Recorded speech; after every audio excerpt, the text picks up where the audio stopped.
Quem deve pagar pelo conteúdo jornalístico? E quem deve receber? E deve receber pelo quê?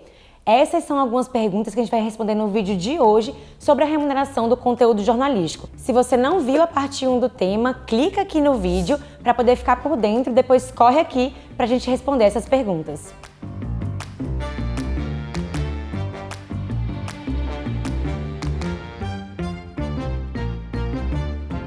A partir desse entendimento da necessidade da remuneração do conteúdo jornalístico, surgem iniciativas regulatórias ao redor do mundo, inclusive aqui no Brasil, para obrigar essa negociação e esse repasse financeiro às instituições jornalísticas. A iniciativa mais conhecida é a lei australiana. O News Media and Digital Platforms Mandatory Bargaining Code foi construído em 2019 e entrou em vigor em março de 2021. Esse código de barganha determinou que as plataformas de redes sociais devem negociar diretamente com as empresas de mídia no país. O balanço do primeiro ano de atuação da legislação mostrou que 36 acordos já tinham sido feitos e há registros positivos de empresas de mídia que puderam contratar novos jornalistas, por exemplo. Apesar disso, os críticos da lei alegam que a legislação deixa de fora pequenos produtores de notícias, justamente porque alguns critérios utilizados são pautados em renda e audiência daquele veículo. Essa legislação, apesar de pioneira, não foi aprovada sem resistência. O Google, por exemplo, fez uma campanha massiva de que a lei iria quebrar a forma de pesquisa no Google dentro do país. Já o Facebook efetivamente bloqueou notícias e acesso às informações lá na Austrália durante o período de tramitação da legislação. Mas esses não foram casos isolados.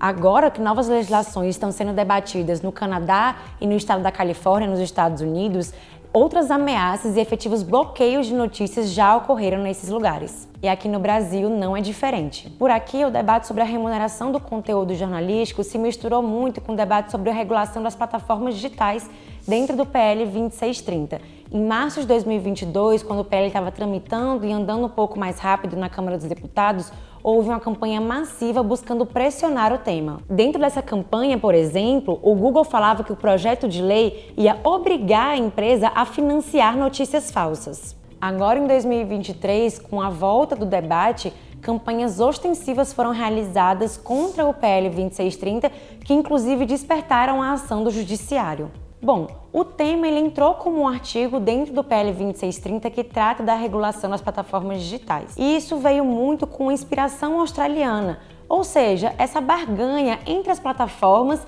e os veículos de mídia. Mas com os debates políticos em 2023, esse dispositivo foi fatiado para outro PL, Projeto de Lei 2370, que trata da atualização dos direitos autorais. Mas mesmo nesse novo PL, também continuou essa lógica da barganha, dessa negociação direta entre veículos e plataformas. E se não houver essa negociação direta, um árbitro entra no meio da negociação para tentar encontrar a melhor solução. De acordo com o Comitê Gestor da Internet, algumas associações brasileiras de veículos de mídia acreditam que esse modelo australiano é o melhor para o Brasil.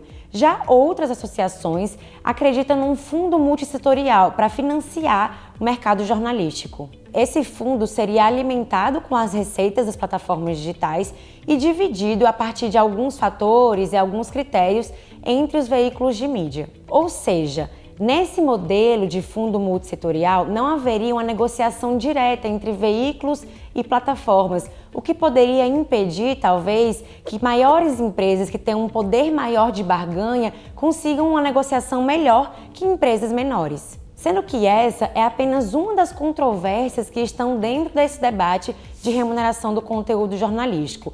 No relatório em questão do Comitê Gestor da Internet, foram mapeadas 5 delas. A primeira delas é quem deve ser beneficiado. Há uma questão em voga no debate sobre quais devem ser os critérios que devem ser utilizados para entender quem merece e quem não merece ser remunerado pelas plataformas digitais. A tendência é estabelecer critérios como audiência e como renda, o que termina por privilegiar veículos maiores. Os críticos dessa questão dizem que veículos menores ou pessoas jurídicas que atuam com a produção do conteúdo jornalístico não seriam incorporados nessa legislação. Mas não estabelecer critérios claros para essa definição pode abrir uma brecha muito perigosa para atores disseminadores de desinformação também lucrarem com isso. A segunda controvérsia é quem deve pagar por isso. A Austrália diz que os responsáveis pela remuneração são plataformas digitais.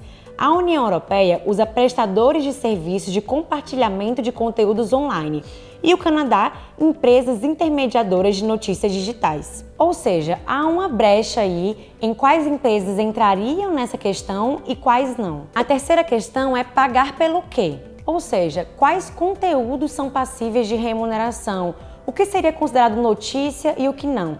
Há uma grande preocupação que o uso de dados quantitativos para isso possa diminuir a qualidade do conteúdo jornalístico fabricado hoje em dia. Isso porque podem crescer matérias caça-clique ou então podem ser remunerados muitos conteúdos, por exemplo, de entretenimento, de fofoca ou de esportes, que, claro, são importantes, mas não são os conteúdos que a gente pensa quando a gente analisa a manutenção da nossa democracia e as questões de interesse público para a população. A próxima questão é pagar com base em quais dados?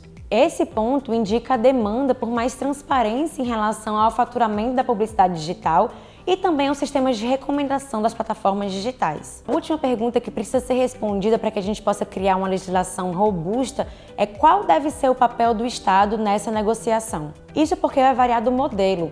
Como a gente já falou lá atrás, o modelo da Austrália tem uma participação mínima do Estado, porque a negociação é direta entre plataforma e empresa de mídia. Já a ideia do fundo multissetorial requer uma visão mais ampla e proativa do papel do Estado. Esse ponto é defendido pela Associação de Jornalismo Digital e pela Federação Nacional de Jornalistas, além também de entidades da sociedade civil. O debate sobre a remuneração do conteúdo jornalístico é amplo e precisa ser analisado a partir de diversas frentes. Esses são alguns dos temas que a gente pode ir estudando, mas é claro que a gente continua acompanhando como isso vai se desenrolar aqui no Brasil e ao redor do mundo. Para continuar acompanhando esse debate, é só seguir o Desinformante em todas as redes sociais. No Instagram e no Twitter nós somos Desinformante BR. E não deixe de acessar o nosso site desinformante.com.br. Até o próximo vídeo.